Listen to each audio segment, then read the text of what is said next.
Hey, I just wanted to go through a whole load of other finds and just show you a few things, especially this one here. I just found this thing here and thought I've got one of them or something similar to it. And this is from David Millam. He did a really amazingly detailed report on the archaeology of Ringmer. And I found this little thing in Stoneham, which is right nearby. But yeah, it's a similar dimension. It could be, it could be just a pinhead or a bit of toasted iron. Where are we? Yeah. Maybe other people will know.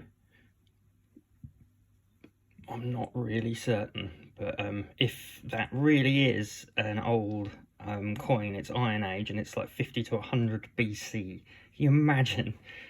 That would be so amazing, so incredible. I've got these other. These two here are Roman, I think, and again they're so toasted. The chalk, I think,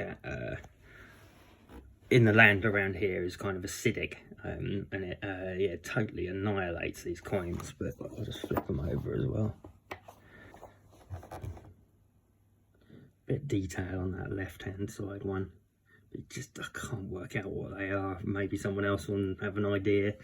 But I just thought I'd show you a few other things as well. This flower of life. It's quite interesting because there's 7 flowers on this one. Normally they're like more easy to draw geometric patterns. They were used to like ward off evil, that pattern. It's inscribed on church walls all through the plague period when people were dying at like 30 and everyone believed fully in the fact that that was just, you know, evil. It was the devil doing it. They were using these signs and drawing things in. Everyone was incredibly sort of superstitious back then. Yeah, and believed in trying to ward off evil. They only saw the death and the horrible misery as just, you know, a reflection of the devil and evil. It's really interesting. You should watch that thing. Clive Anderson and some other just very large, like nice looking lady who's very what's it called, video friendly. But yeah, wow, she looks like she's just great. But yeah, let's have a look at a couple of these things. No idea what that is, but it looks kind of old and has a very distinct pattern on it. This thing here, it's a real shame the camera can't pick it up, but there's like a fleck of gold or something on it. Again, I have no idea what it is, none at all. But these two things I kind of feel like a sort of Saxon-esque. Again, I have no idea, but they look like something off of like a necklace. I really don't know. Perhaps again someone else might know. This thing, the closest thing I can find to it is a Roman mirror handle, but whether that's true or not, I don't know.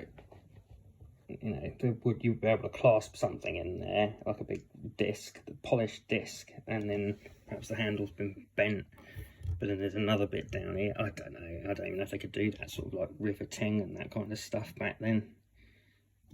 I have no idea. It's a Jew's harp. They're very interesting in as much as they seem to have appeared all over the world in various different iterations independently of each other. There would have been like a small pin in the centre that you kind of twanged and you had it over your mouth, which created like a resonant chamber. And then, yeah, it's sort of like, but yeah, that's kind of cool to find. This was found in Mayfield, in my garden, strangely. But there was a church right up above where I lived there at one point, very old church. And this thing, I don't know what it is or how old it is. It seems to be like a brooch. And that little, let's try and get a picture of that. That little end bit seems Saxon-esque, but I can't imagine it has survived in that great a condition. I really don't know what it is. And same goes with that. Is that like a belt end or something? A couple of silver coins. They're quite interesting. This one's quite interesting. I can't seem to find the right, you know, who it belongs to. It sort of seems to say Georgius, I think. No, it's not. It's something Mus third. I have no idea. But yeah, and then those two things there, I think, are palm guards, and they were used, like, you just put them in your palm. And then when you were fixing your fishing nets or whatever, it stopped you stabbing yourself in the hand. That was like the point of them. I think that's everything that I want to show you right now.